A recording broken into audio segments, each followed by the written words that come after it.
आज के वीडियो में हम आनुवांशिकी और परिस्थिति के जितने भी रिलेटेड क्वेश्चन बनेंगे उनको हम आज के वीडियो में कवर करेंगे। आइए स्टार्ट करते हैं आज का वीडियो।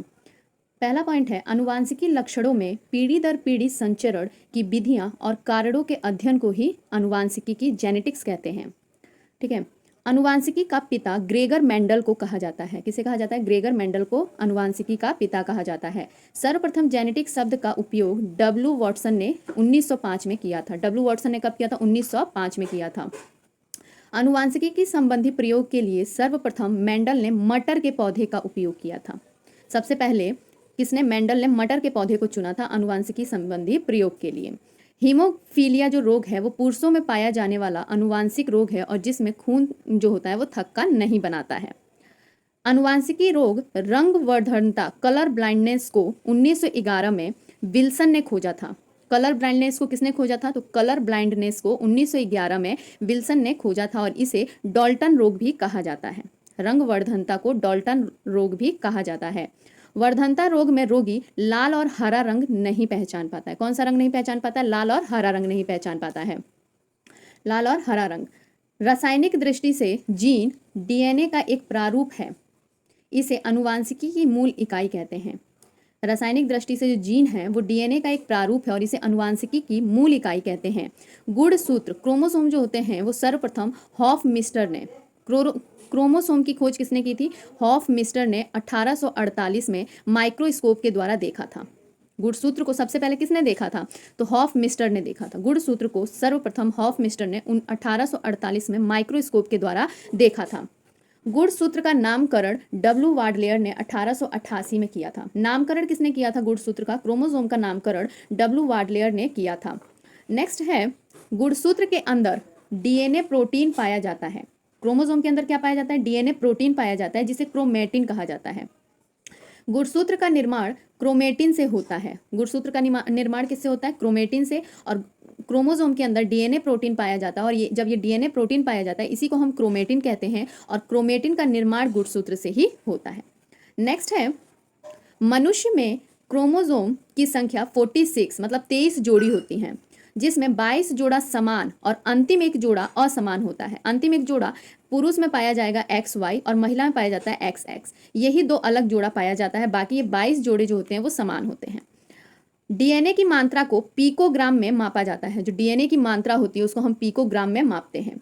नेक्स्ट है, मनुष्य में XY प्रकार के गुणसूत्रों द्वारा लिंग का निर्धारण होता है।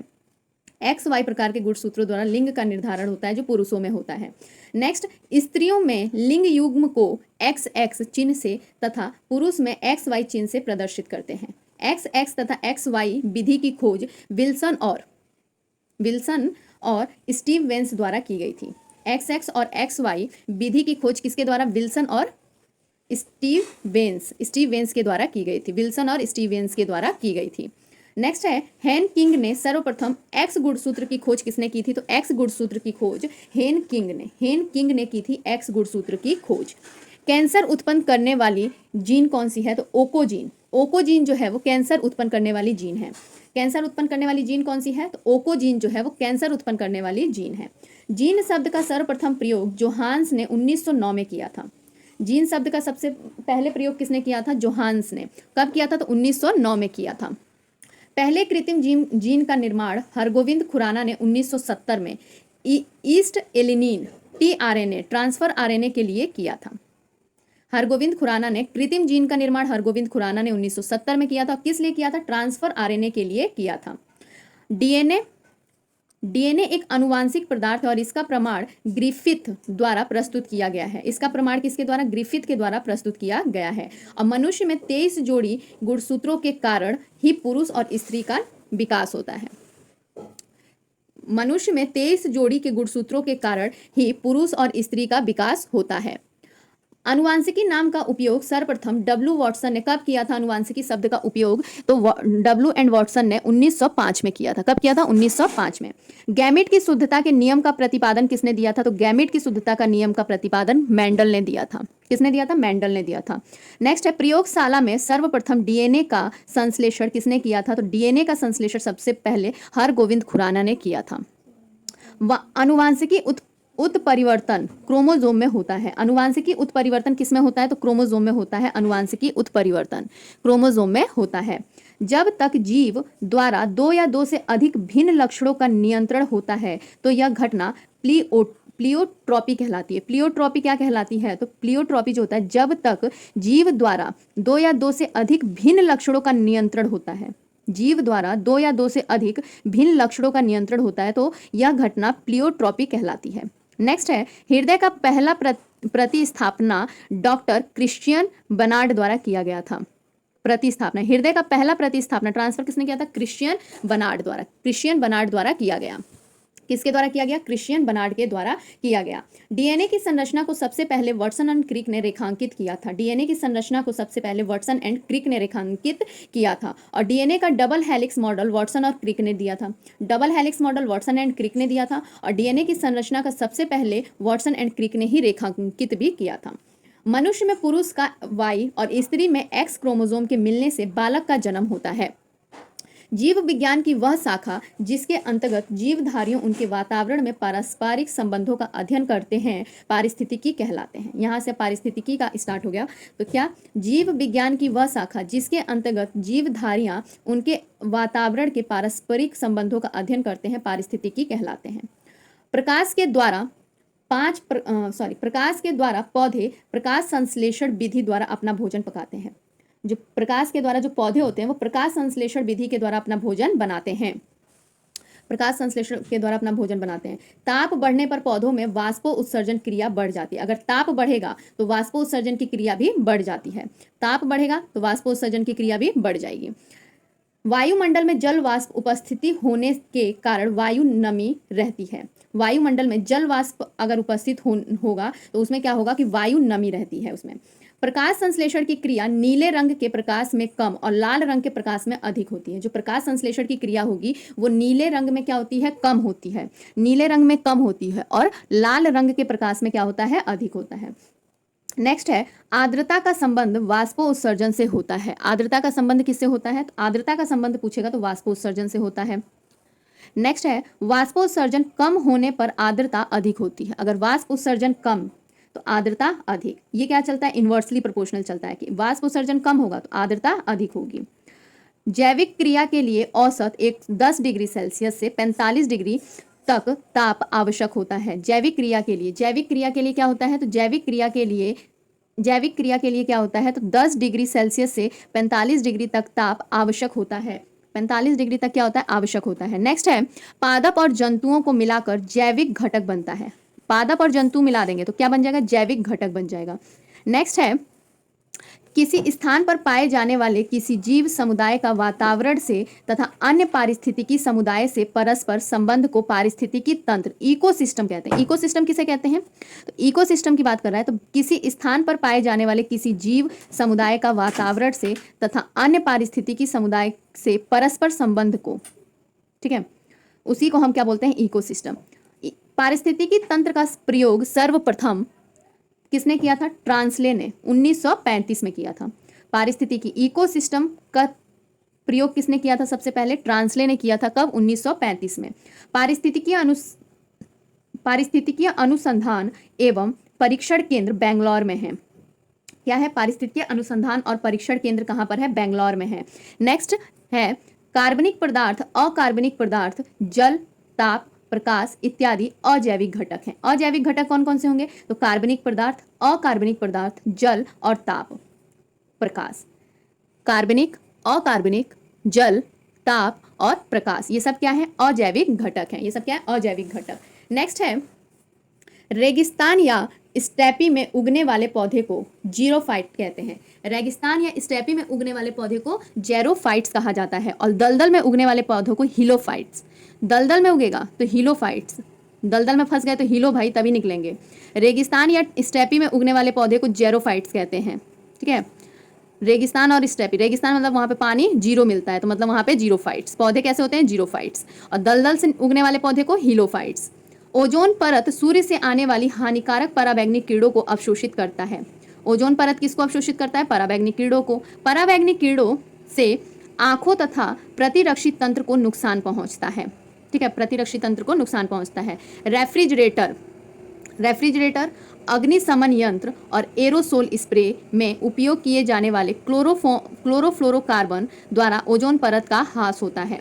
रेफ्रिजरेटर, अग्निशामक यंत्र और एरोसोल स्प्रे में उपयोग किए जाने वाले क्लोरोफोम कार्बन द्वारा ओजोन परत का ह्रास होता है। नेक्स्ट है, अम्लीय वर्षा वायु में उपस्थित नाइट्रोजन और सल्फर डाइऑक्साइड के कारण होती है। अम्लीय वर्षा जो एसिड रेन होता है, एसिड रेन किसके कारण होता है? तो वायु में उपस्थित नाइट्रोजन और सल्फर डाइऑक्साइड, नाइट्रोजन और सल्फर डाइऑक्साइड की उपस्थिति के कारण, नाइट्रोजन और सल्फर डाइऑक्साइड के कारण अम्ल वर्षा एसिड रेन होता है। नेक्स्ट है, ग्रीन हाउस प्रभाव के कारण पृथ्वी के तापमान में लगातार वृद्धि हो रही है। ग्रीन हाउस प्रभाव के कारण पृथ्वी के तापमान पर वृद्धि होती है। ग्रीन हाउस इफेक्ट होगा तो पृथ्वी का तापमान बढ़ेगा। ग्रीन हाउस प्रभाव के कारण कार्बन डाइऑक्साइड और सल्फर डाइऑक्साइड आदि गैसें प्रमुख हैं। ठीक है, ये हो गया ग्रीन हाउस प्रभाव के प्रमुख कारण क्या हैं। तो ग्रीन हाउस प्रभाव के कारण सबसे ज़्यादा क्या है? Carbon dioxide plus sulphur dioxide. Carbon dioxide और सल्फर डाइऑक्साइड ये गैसें प्रमुख हैं किसके लिए? ग्रीन हाउस प्रभाव के लिए। ग्रीन हाउस प्रभाव के लिए कार्बन डाइऑक्साइड और सल्फर डाइऑक्साइड। साधारण बातचीत में ध्वनि की तीव्रता बोलेगा तो 30 से 40 डेसिबल होता है ध्वनि की तीव्रता साधारण बातचीत के लिए। ध्वनि की तीव्रता, साधारण बातचीत के लिए ध्वनि की तीव्रता 30 से 40 डेसिबल। और जोर से बातचीत के लिए क्या आ जाएगा? तो जोर से बातचीत के लिए 50 से 60 डेसिबल जोर से बातचीत के लिए। नेक्स्ट आ जाएगा कि फुसफुसाहट के लिए क्या आ जाएगा? तो फुसफुसाहट के लिए 15 से 20 डेसिबल फुसफुसाहट के लिए। और मिसाइल के लिए 180 डेसिबल मिसाइल के लिए हो जाएगा। फुसफुसाहट के लिए 15 से 20 डेसिबल, 50 से 60 शोर के लिए आ जाएगा और 180 डेसिबल क्या हो जाएगा? मिसाइल के लिए। और शोर और ट्रैफिक के लिए क्या आ जाएगा? तो 75 से 85। ये हो गया जोर से बातचीत करने के लिए। जोर से बातचीत करेंगे तो 50 से 60 डेसिबल के बीच में, और शोर आ जाएगा और ट्रैफिक आएगा तो उसमें 75 से 85 डेसिबल के बीच में। नेक्स्ट देख लेते हैं, रेडियोथर्मी पदार्थ के प्रदूषण से ल्यूकेमिया व हड्डी का कैंसर रोग उत्पन्न होता है। रेडियोथर्मी पदार्थ के प्रदूषण से, जब रेडियोथर्मी पदार्थ के प्रदूषण से क्या रोग हो जाएगा? ल्यूकेमिया और हड्डी का कैंसर। ल्यूकीमिया और हड्डी का कैंसर रोग होता है। रेडियोथर्मी पदार्थों के प्रभाव से मनुष्य की रोग प्रतिरोधक क्षमता कम हो जाती है। रेडियोथर्मी पदार्थ के प्रभाव से मनुष्य की रोग प्रतिरोधक क्षमता कम हो जाती है। विश्व पर्यावरण दिवस 5 जून को मनाया जाता है। प्राथमिक उपभोक्ता देख लेते हैं। प्राथमिक उपभोक्ता शाकाहारी होते हैं और ये सिर्फ पौधे पर ही आश्रित होते हैं। द्वितीय उपभोक्ता मांसाहारी होते हैं जो प्राथमिक उपभोक्ता पर आश्रित होते हैं। और ट्रिटिकल, ऐसा पौधा जिसे गेहूं, ट्रिटिकेल क्या होता है? ऐसा पौधा है जिसे गेहूं या राई के बीच में संकरण से प्राप्त किया जाता है, मतलब क्रॉस ब्रीडिंग कराया जाता है, क्रॉस करा के किया जाता है। जो ट्रिटिकेल होता है वो क्या होता है? ऐसा पौधा होता है जो गेहूं और राई के बीच में क्या कराया जाता है? क्रॉस कराया जाता है, संकरण कराकर प्राप्त किया जाता है, उसी को हम ट्रिटिकल कहते हैं। डीएनए फिंगरप्रिंटिंग देख लेते हैं। तो डीएनए फिंगरप्रिंटिंग की सहायता से संतानों के खोए माता पिता की जानकारी मिलती है। खोए होगा तो डीएनए फिंगरप्रिंटिंग की सहायता से संतानों के खोए माता पिता की जानकारी मिलती है। राइजोबियम का उपयोग जैव उर्वरक के रूप में होता है। राइजोबियम का उपयोग किसमें होता है? जैव उर्वरक के रूप में, बायो फर्टिलाइजर के रूप में किया जाता है राइजोबियम का उपयोग। नेक्स्ट है, नाइट्रोजन स्थिरीकरण का कार्य करता है। नाइट्रोजन क्या काम करता है? स्थिरीकरण का काम कौन करता है? तो नाइट्रोजन करता है। सूर्य के विकिरण ऊर्जा का केवल 1 से 5% तक ही जीव मंडल के उपयोग के लिए उपलब्ध होता है। सूर्य के विकिरण ऊर्जा का केवल 1 से 5% तक ही जीव मंडल के उपयोग के लिए उपलब्ध होता है। और जंपिंग जीन का सिद्धांत बर्बरा मैक्लीलॉन्गटॉक ने प्रस्तुत किया। जंपिंग जीन का सिद्धांत बर्बरा याद रखेंगे, बर्बरा ने प्रस्तुत किया। जंपिंग जीन बर्बरा ने प्रस्तुत किया। भारत का पहला जैव प्रौद्योगिकी स्थल एर्नाकुलम में है। पहला जैव प्रौद्योगिकी स्थल कहाँ पर है? तो भारत का पहला जैव प्रौद्योगिकी स्थल एर्नाकुलम, केरल का एर्नाकुलम में है। 1876 में होर्नर ने सर्वप्रथम मनुष्यों में कलर ब्लाइंडनेस का वर्णन किया। कलर ब्लाइंडनेस का वर्णन सबसे पहले किसने किया था? तो होर्नर ने किया था 1876 में।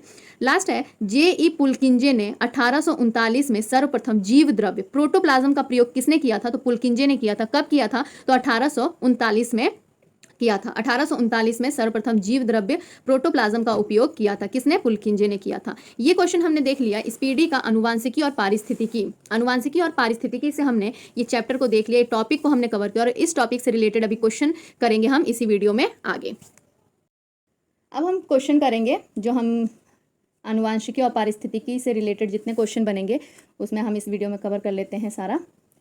पहला क्वेश्चन है अनुवांशिकता के जनक कौन है? तो अनुवांशिकता के जनक हैं ग्रेगर मेंडल। कौन है? ग्रेगर मेंडल है। सेकंड क्वेश्चन है जीन शब्द का प्रयोग सर्वप्रथम किसने किया था? तो जीन शब्द का प्रयोग किसने किया था? Johannes, gene Johannes. ठीक। निम्न में कौन सा मनुष्य का अनुवांशिक रोग है? तो अनुवांशिक रोग कौन सा है? तो हीमोफीलिया। नेक्स्ट है जेनेटिक्स नाम किसने दिया था? तो जेनेटिक्स नाम किसने दिया था? वॉटसन एंड बेटसन ने दिया था। किसने दिया था? बेटसन ने। नेक्स्ट है जीन का प्रयोग सर्वप्रथम किसने किया? तो जीन का प्रयोग सर्वप्रथम किसने किया था?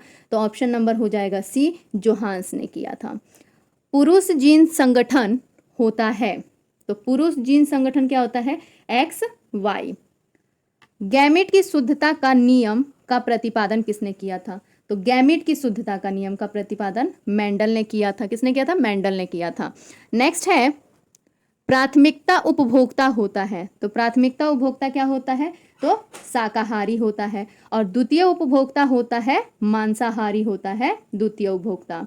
नेक्स्ट है सहजीविता का उदाहरण है। सहजीविता का उदाहरण क्या है? लाइकेन। लाइकेन किसका उदाहरण है? सहजीविता का उदाहरण है। नेक्स्ट है इकोलॉजी शब्द का सर्वप्रथम प्रयोग किसने किया था? तो इकोलॉजी रिटर ने किया था। किसने किया था इकोलॉजी शब्द का प्रयोग? रिटर ने।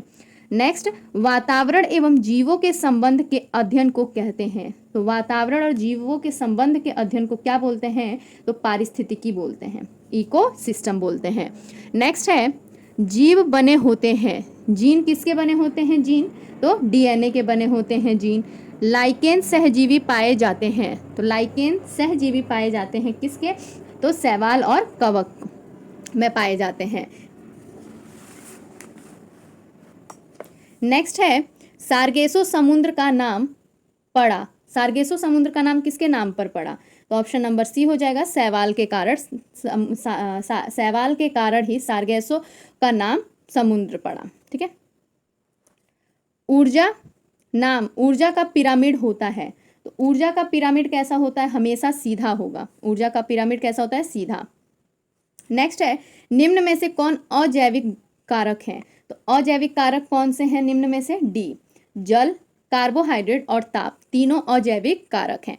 नेक्स्ट है मनुष्य में किन प्रकार के गुणसूत्रों से लिंग निर्धारण होता है? तो मनुष्य में XY क्रोमोसोम से क्या होता है? लिंग का निर्धारण होता है। सबसे बड़ा गुणसूत्र है, तो सबसे बड़ा गुणसूत्र किसका है? ट्रिलियम। ट्रिलियम का सबसे बड़ा गुणसूत्र होता है। नेक्स्ट सबसे छोटा गुणसूत्र किसका होता है? तो शैवाल का सबसे छोटा गुणसूत्र होता है। जीन शब्द का पता जोहान्स ने कब लगाया था? जीन का पता जोहान्स ने किया था, लेकिन कब किया था? तो जीन का पता लगाया था 1909 में लगाया था। कब लगाया था? 1909 में।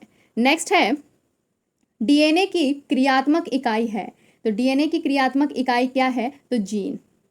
गुणसूत्रों में पाए जाने वाले अनुवांशिकी पदार्थ को क्या कहते हैं? तो जीनोम कहते हैं। गुणसूत्रों में जो अनुवांशिकी पदार्थ पाए जाते हैं उसको हम क्या बोलते हैं? जीनोम बोलते हैं। नेक्स्ट है संपूर्ण जेनेटिक्स कोड का पता किसने लगाया था? तो संपूर्ण जेनेटिक्स कोड का पता किसने लगाया था? हरगोविंद खुराना ने लगाया था। नेक्स्ट देखते हैं हरगोविंद खुराना को जेनेटिक्स कोड का पता लगाने के लिए नोबेल पुरस्कार कब मिला था? तो नोबेल पुरस्कार दिया गया था हरगोविंद खुराना को। कब दिया गया था? 1968 में दिया गया था। कब दिया गया था? 1968 में। अनुवांशिकी रोग रंगवर्धनता कलर ब्लाइंडनेस में रोगी को किस रंग का पहचान नहीं कर पाता है? तो रोगी किस रंग का पहचान नहीं कर पाता है? लाल और हरे रंग का पहचान नहीं कर पाता है। नेक्स्ट होते हैं तो लाइकेन वायु प्रदूषण के सूचक होते हैं। किसके सूचक होते हैं? वायु प्रदूषण के सूचक होते हैं। नेक्स्ट है जीवों के प्राकृतिक चयन का सिद्धांत को प्रतिपादित किया था। तो जीवों के प्राकृतिक चयन के सिद्धांत को प्रतिपादित किसने किया था? तो डार्विन ने किया था। किसने किया था? डार्विन ने। प्राकृतिक चयन बोला, नेचुरल सिद्धांत किसने दिया था? तो डार्विन ने दिया था। नेक्स्ट है मानव में गुणसूत्रों की कुल संख्या कितनी होती है, तो कुल संख्या बोलेगा तो 46 और जोड़ा बोलेगा तो कितना होता है, 23 जोड़ा होता है। नेक्स्ट है डीएनए का डबल हेलिक्स मॉडल किसने दिया था, तो डीएनए का डबल हेलिक्स मॉडल किसने दिया था, तो डीएनए का double helix model Watson and Crick ने दिया था। किसने दिया था, वाटसन एंड क्रिक ने। नेक्स्ट है जीन अवस्थित होते हैं, तो जीन किस में अवस्थित होते हैं, तो गुणसूत्रों में अवस्थित होते हैं जीन। विकास का सिद्धांत को किसने प्रतिपादित किया था, तो विकास के सिद्धांत को किसने प्रतिपादित किया था, चार्ल्स डार्विन ने प्रतिपादित किया था विकास के सिद्धांत को। नेक्स्ट है हृदय का पता प्रतिस्थापन किसके द्वारा किया गया, हृदय का पहला प्रतिस्थापन किसके द्वारा किया गया था, तो क्रिश्चियन बर्नार्ड के द्वारा, डॉक्टर क्रिश्चियन बर्नार्ड के द्वारा किया गया था। किसके द्वारा, क्रिश्चियन बर्नार्ड।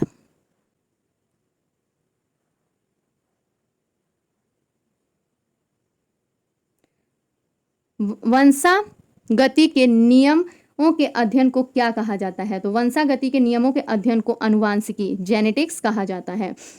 पर्यावरण में अजैव अवयव का उदाहरण है, तो पर्यावरण में अजैव अवयव का उदाहरण क्या है, तो वायु। क्या है, वायु। अजैव अवयव का उदाहरण वायु है। उत्परिवर्तन का सिद्धांत किसने दिया था, उत्परिवर्तन का सिद्धांत डी ब्रिज ने दिया था। किसने दिया था, डी ब्रिज ने। नेक्स्ट है प्राकृतिक रवड़ सिद्धांत का प्रतिपादन किसने किया था, तो प्राकृतिक वरड सिद्धांत का प्रतिपादन डार्विन ने किया था। किसने किया था, डार्विन ने किया था। Thank you.